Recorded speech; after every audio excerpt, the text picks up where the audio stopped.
Delete that photo right now, Dad, because this is the last time I am asking you politely. I never imagined those would be the words I would say to my own father. But the moment I saw my daughter's picture spreading across the internet, I knew something had changed forever. My name is Olivia Bennett, and I had spent years trying to keep peace in my family. I was the daughter who always listened, the person who avoided arguments, and the mother who worked hard to create a safe and private life for my little girl. But that afternoon, I learned that sometimes protecting the people you love means standing firm, even when the person crossing the line is someone you never expected to challenge. It started with a simple notification on my phone. I was sitting at my kitchen table on a quiet Saturday morning, drinking coffee and helping my daughter prepare for a weekend art project, when I saw a message from a friend. At first, I thought it was something ordinary. Maybe a comment about a family gathering or a picture from a recent visit. Then I opened it. My heart sank. There was a photo of my daughter posted on my father's social media page. It was a picture I had never approved for sharing. Underneath it was a caption talking about his granddaughter and inviting people into a moment that I had always considered private. Within minutes, I saw that hundreds of people had already viewed it. Some were strangers. Some were people I had never met. I stared at the screen, trying to understand how something so personal had become something everyone could see. I immediately called my father, Michael Bennett. He answered with his usual cheerful voice, as if nothing was wrong. "Hey, Olivia, did you see the picture? Everyone loves it." I took a deep breath. "Dad, why did you post that without asking me?" There was a pause, but not the kind of pause that showed understanding. It was the pause of someone who did not think he had done anything wrong. "Olivia, it is just a family photo. You are making this a bigger deal than it is." Those words hurt more than I expected, not because he disagreed with me, but because they showed he still did not understand. This was not about a picture. It was about respect. It was about a boundary I had clearly set as a parent.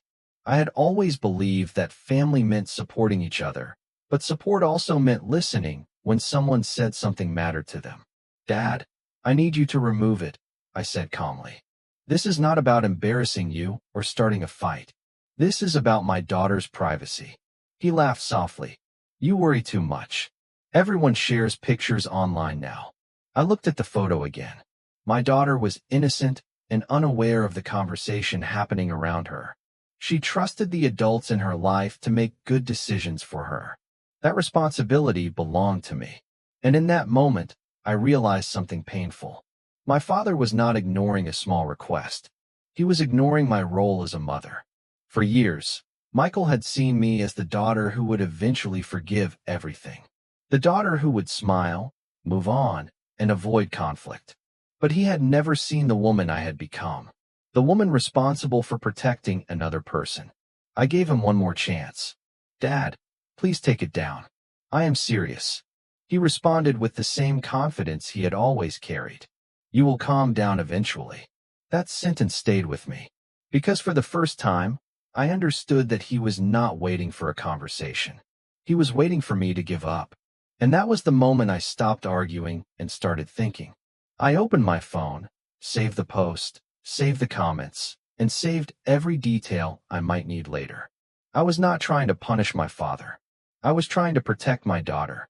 And my father had no idea that the next day, everything he believed about my willingness to stay silent was about to change. After saving the screenshots and information from my father's post, I sat quietly at the kitchen table for a long time. My daughter was drawing colorful pictures beside me, completely unaware that a simple decision made by an adult had created a situation I never wanted her to experience. I watched her smile as she carefully colored inside the lines, and I thought about how much responsibility came with being a parent. Protecting a child was not only about the obvious dangers. It was also about protecting their privacy, their dignity, and the choices they were too young to make for themselves. Growing up, I had always admired my father, Michael Bennett. He was the kind of person who could walk into a room and make everyone feel comfortable. He loved telling stories, bringing people together, and making family gatherings feel special. But there was another side of him that I had slowly started noticing as I became older. He believed that because he was family, certain rules did not apply to him. When I was younger, I ignored those moments. I told myself that he was just being old-fashioned. I told myself that his intentions were good, even when his actions frustrated me. But becoming a mother changed the way I looked at those situations. My daughter depended on me to make decisions for her until she was old enough to make them herself. That meant I could not simply stay quiet to avoid making someone uncomfortable. The next morning, I received another message from my father. I expected him to apologize. I expected him to understand why I was upset. Instead, his message said, "I think you are letting people online scare you. This is not a big issue." I read the words several times. It was not anger that I felt. It was disappointment. Because even after I explained my concern, he still saw it as an argument instead of a boundary. I called him one more time. "Dad, I need you to understand that I am not asking you because I want control. I am asking because I am her mother." He sighed. "Olivia, I raised you. Do you really think I would ever do anything wrong?" That question was difficult because it showed exactly where the misunderstanding was. He believed love automatically meant he could not make mistakes. But love was not about assuming you were always right. Love was about listening when someone you cared about told you something mattered. "I know you love her," I said. "But loving someone does not mean you get to ignore their parents' decisions." There was another silence. Then he said, "You are making this family complicated." Those words stayed with me because I had heard versions of them my entire life. Whenever I created a boundary, someone would say I was causing problems. Whenever I asked for respect, someone would say I was being difficult. But I finally understood something. A family that only works when one person stays silent is not truly healthy. That afternoon, I started reviewing everything carefully. I checked the original post, the comments, the dates, and the conversations we had shared about privacy. I did not want to react emotionally. I wanted to understand every detail. My goal was never to embarrass my father or damage our relationship. I wanted him to realize that being a grandparent was a privilege, not permission to make every decision. For years, Michael believed I would always choose peace over confrontation. He believed I would eventually let things go because that was what I had always done. But he did not understand that becoming a mother had changed my priorities. I was no longer only protecting my own feelings. I was protecting my daughter's future. And while my father believed this was just another disagreement that would disappear, I had already made my decision. I was done hoping he would understand without consequences. The next step was not about anger. It was about making sure my voice was finally heard. The next morning, I woke up earlier than usual. The house was quiet, and for a few minutes, I simply stood in the kitchen looking at the phone on the counter. A part of me hoped I would see a message from my father saying he understood. I hoped he would realize that this was not about winning an argument. It was about respecting a decision I had made as a mother. But the message never came. Instead, I received another notification. Someone had shared my father's post again. More people had seen the picture. More people had commented. I felt a familiar disappointment, but this time I did not feel powerless. I had already spent years explaining myself. I had already spent years hoping that the people closest to me would understand my intentions without making me prove them. That morning, I decided to stop repeating the same conversation and start taking responsible steps. I began organizing everything I had collected. The original post, the comments, the messages between my father and me, the dates showing when I asked him to remove it. Every detail mattered because I wanted the full picture, not just an emotional reaction. I wanted to make sure that if I took action, it was based on facts. While organizing the information, I thought about my relationship with my father. Michael Bennett was not always someone I disagreed with. In many ways, he had been a supportive parent. He taught me to work hard, to be independent, and to stand up for myself. That was what made this situation so difficult. The person who taught me to have confidence was now the person refusing to listen when I used it. I remembered countless moments from my childhood when my father would tell me that honesty mattered. He would say that people should respect each other's feelings. He would remind me that trust was something you built through actions. But somewhere along the way, he forgot to apply those same lessons when it came to me. After becoming a mother, I learned that boundaries were not walls designed to separate families. They were ways to protect relationships. Without boundaries, frustration grows quietly until even small disagreements become painful. I did not want to lose my relationship with my father. I did not want my daughter to grow up believing family members could not communicate with each other. But I also knew that ignoring the problem would only teach everyone that my concerns did not matter. Later that day, I spoke with a professional who helped me understand my options. I asked questions. I listened carefully. I wanted to make sure I was making thoughtful decisions. The conversation was not about revenge or punishment. It was about responsibility and protecting my daughter's privacy. When I finished the call, I looked at the folder of information I had prepared. For the first time in days, I felt calm. I was no longer trying to convince my father to understand. I was accepting that I could only control my own actions. That evening, Michael called me again. His tone sounded different. "Olivia, I heard you have been talking to people about this," he said. I knew what he meant. "I have been trying to solve a problem that you refuse to take seriously," I replied. He became quiet. "Are you really going this far over a picture?"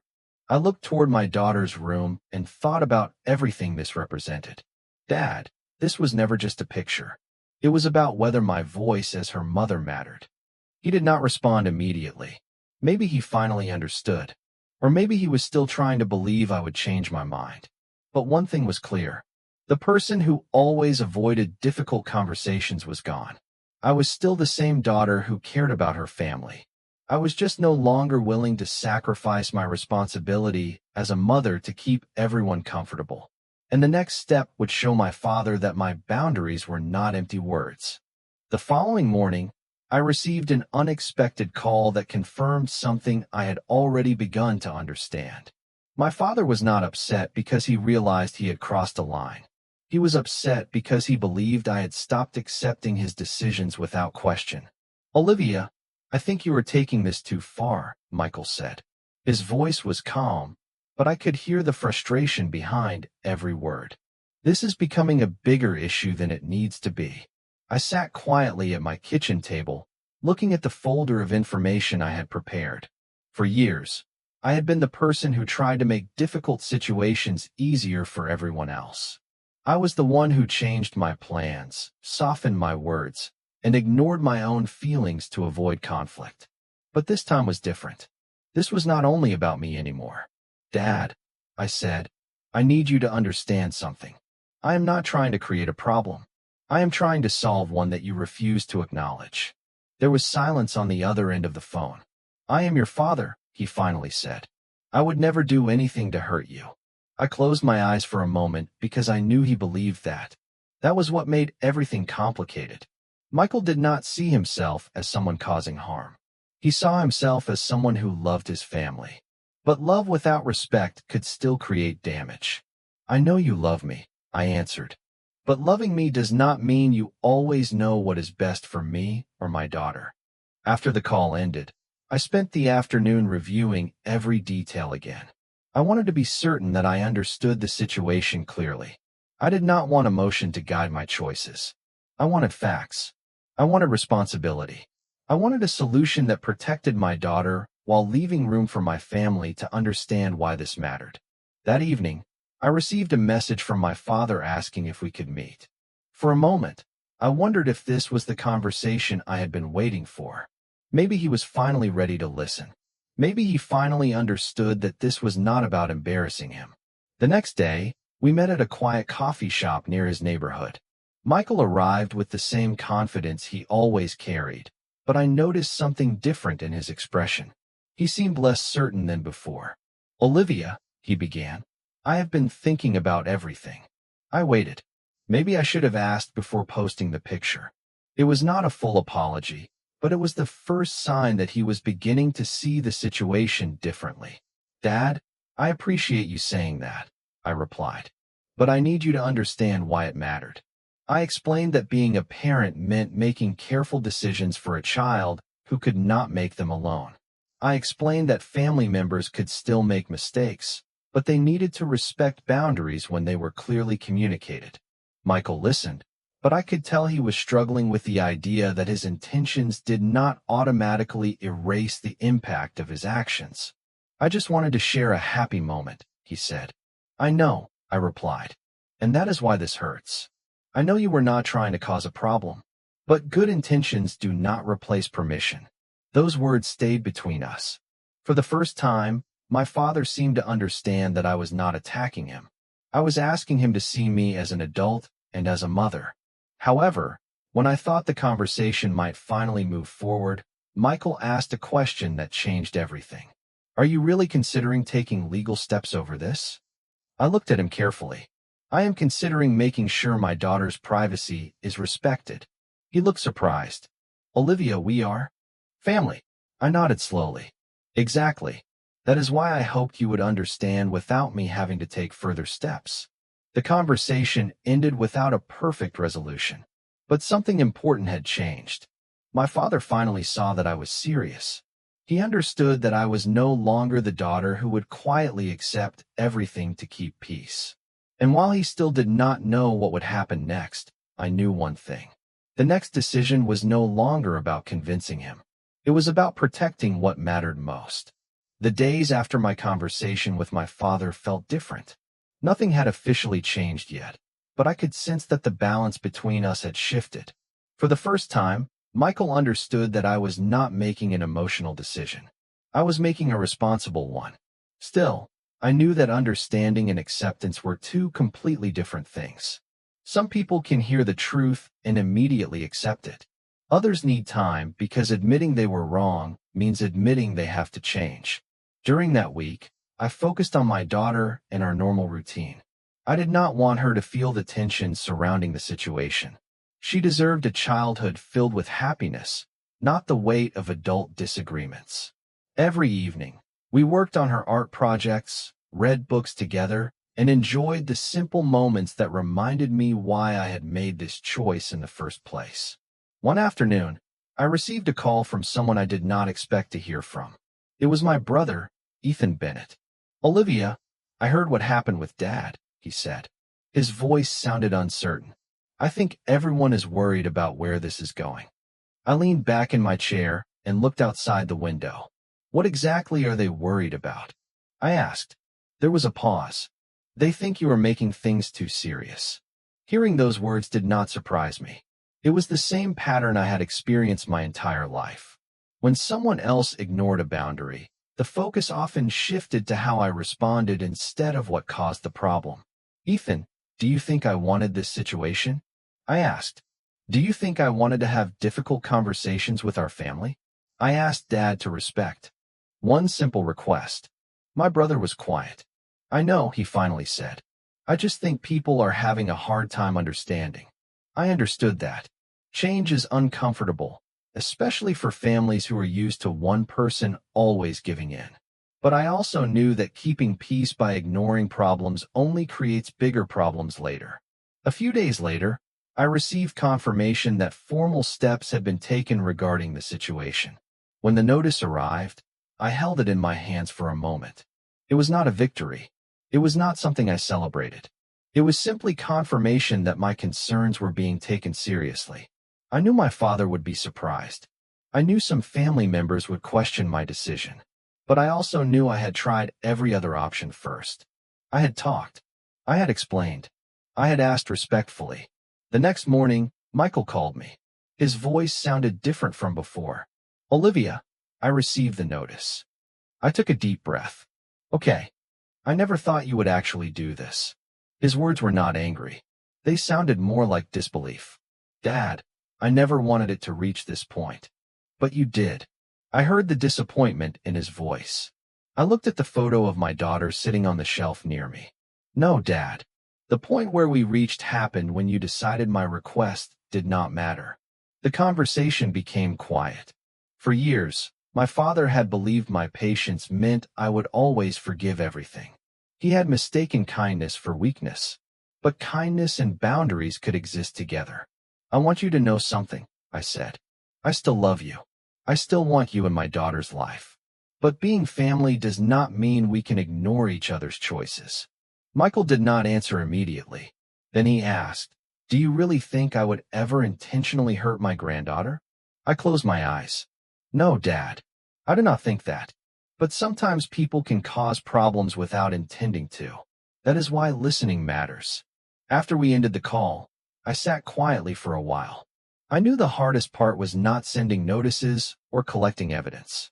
The hardest part was accepting that sometimes the people you love need consequences before they understand the importance of your words. And now, my family would have to face a truth they had avoided for a long time. Respect was not something you demanded from strangers. It was something you practiced with the people closest to you. After the notice was delivered, I expected my father to be angry. I expected him to call, to argue, or to tell me that I had gone too far. Instead, what surprised me most was the silence.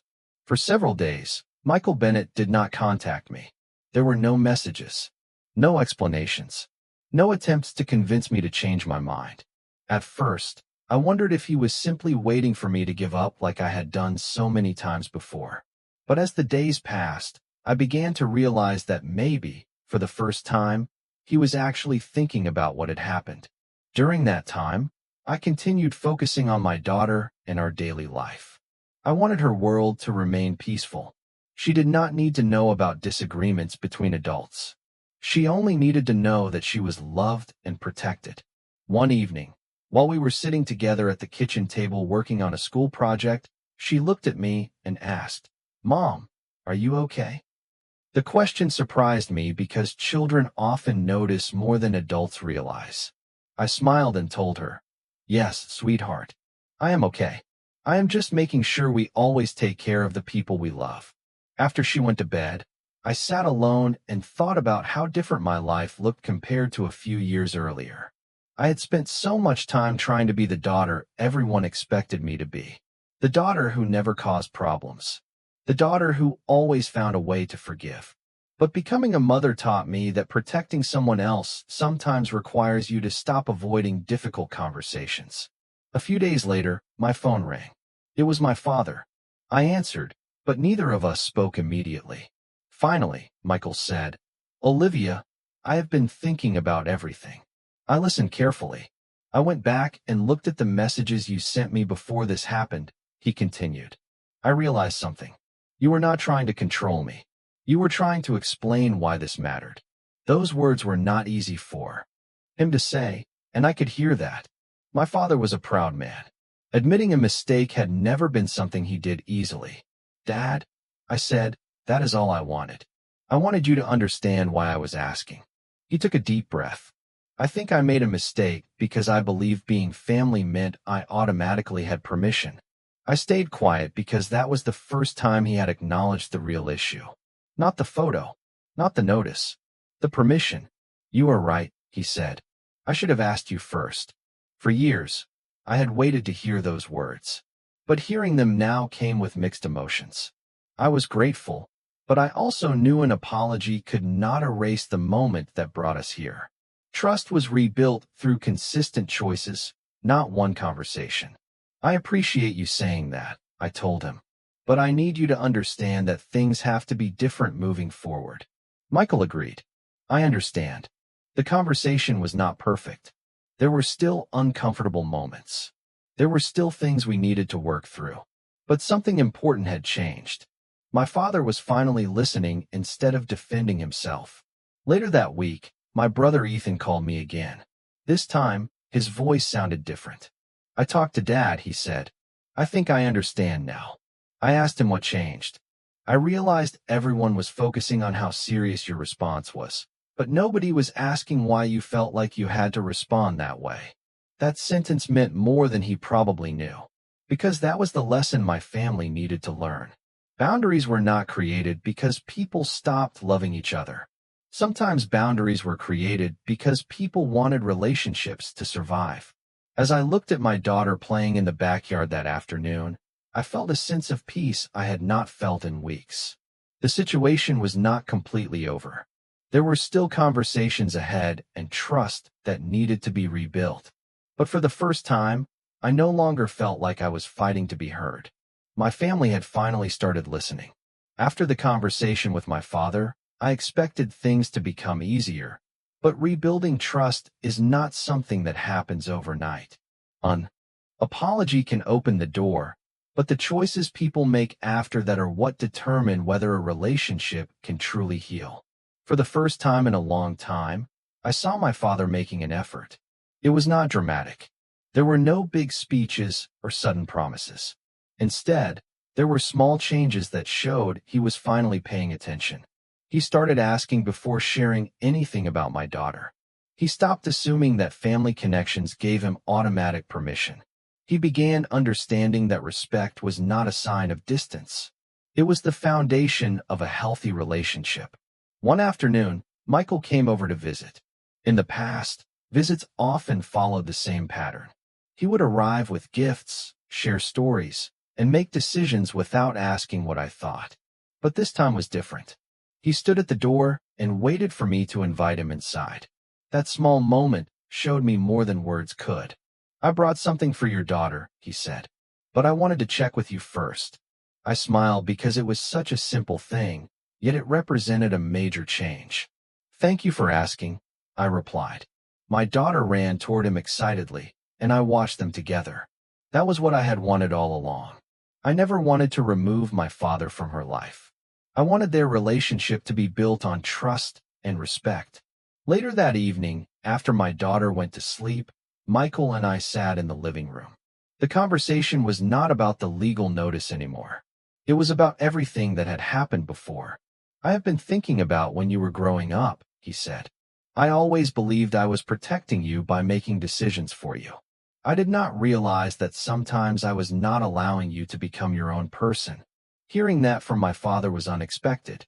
For years, I had seen him as someone who was unwilling to change. But people are more complicated than their mistakes. Sometimes they need a moment that forces them to look honestly at their actions. "Dad, I know you wanted to help," I said. "But helping someone does not mean ignoring what they say." He nodded. "I understand that now." A few weeks later, our extended family gathered for a small dinner. I knew some people still had questions about what happened. Some believed the situation had become too serious. Others finally understood why I had made the choices I did. During dinner, my brother Ethan pulled me aside. "I owe you an apology," he said. "I judged your reaction before understanding the situation." I appreciated his honesty. "Thank you," I said. "I know it was easier to believe I was overreacting." Ethan looked down. "I think we were all used to you being the person who fixed everything quietly." That sentence stayed with me, because it was true. For years, I had been the person who absorbed discomfort so everyone else could remain comfortable. I had confused keeping peace with creating peace. But those two things were not the same. True peace came from honesty, communication, and respect. As the months passed, my relationship with my father slowly changed. We were not pretending the past never happened. We were learning from it. He became more thoughtful. I became more confident. And my daughter continued growing up surrounded by people who understood that love was not just about being present. It was about making choices that showed care. Looking back, I realized the most important lesson was not about what happened after the notice arrived. It was about what happened before. The moment I decided my voice mattered was the moment everything began to change. I did not lose my family by setting boundaries. I gave my family a chance to become stronger because of them. Several months had passed since the day everything changed, and my family slowly began to find a new balance. The situation that once created distance between us became the reason we learned how to communicate better. I used to believe that setting boundaries meant creating separation, but I discovered the opposite was true. Clear boundaries gave people a chance to understand each other without resentment building quietly beneath the surface. My father, Michael, continued making an effort in ways that were simple but meaningful. He no longer assumed he could make decisions just because he was family. He asked questions. He listened. He respected my choices as a mother. Those changes may have seemed small to someone watching from the outside, but I knew how important they were because I remembered what it felt like when my voice was ignored. One weekend, Michael invited us to his house for dinner. In the past, family gatherings often left me feeling exhausted because I spent so much time trying to avoid disagreements. I would prepare myself before every conversation, wondering what comment I would need to carefully answer or what opinion I would need to quietly ignore. But that evening felt different. The atmosphere was lighter. My father welcomed us and immediately asked my daughter what she wanted to do first. He did not make assumptions. He did not take control. He simply enjoyed being with her. Watching that moment reminded me why I had chosen to stand firm in the first place. I never wanted my daughter to lose a relationship with her grandfather. I wanted her to have a relationship built on respect. Later that night, Michael and I talked privately in the backyard. The conversation was calm, and for the first time in years, I felt like I was speaking with my father instead of defending myself to him. "I have been thinking about something," he said. "I always thought being a good parent meant protecting my children from mistakes. But maybe I was still treating you like a child even after you became an adult." I listened carefully. Those words carried a level of honesty I had not expected. "Dad, I think sometimes parents forget that their children eventually become people with their own responsibilities and decisions," I replied. He nodded. "You are right." It was a simple response, but it showed growth. He was no longer trying to explain why he was correct. He was trying to understand why I felt the way I did. Around that same time, I noticed a change in my own behavior too. I was no longer afraid of disappointing people when I made decisions that protected my family. I learned that being kind did not mean always agreeing. Being respectful did not mean staying silent. I could love my family and still expect them to respect my role as a mother. My brother Ethan also became someone who supported the changes happening in our family. He admitted that he had originally focused more on the conflict than the reason behind it. "I think we were so used to you being the person who kept everyone comfortable," he told me. "We forgot that you needed support too." His words made me realize how common that pattern can be. Sometimes families unintentionally rely on one person to carry all the emotional responsibility. That person becomes the one who forgives first, adjusts first, and stays quiet first. But healthy relationships require everyone to participate. Looking back, I understood that the hardest part of the journey was not taking action. It was accepting that I could not control how others responded to my boundaries. I could only control whether I respected myself enough to maintain them. The experience changed my family, but it also changed me.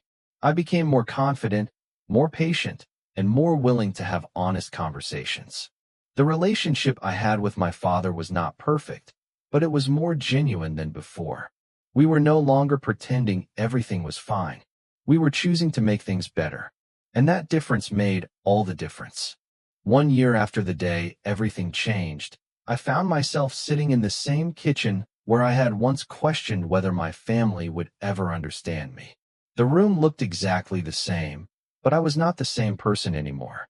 The table where I had organized evidence and difficult conversations had become the place where my daughter and I created new memories. The phone that once brought me stress and disappointment had become a tool for sharing happy moments with people who respected our choices. Looking back, I realized the biggest change was not what happened to my father. The biggest change was what happened inside me. For years, I believed keeping peace meant avoiding difficult conversations. I thought being a good daughter meant always being patient, always forgiving, and always making things easier for everyone around me. But becoming a mother taught me something different. Real love does not mean allowing people to ignore your voice. Real love means having enough respect for each other to listen, even when the truth is uncomfortable. My father, Michael Bennett, had changed in ways I never expected. He was still the same person who loved telling stories, making family gatherings memorable, and bringing everyone together.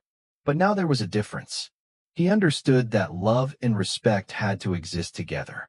During a family dinner months later, I watched him ask my daughter if he could share a drawing she had made.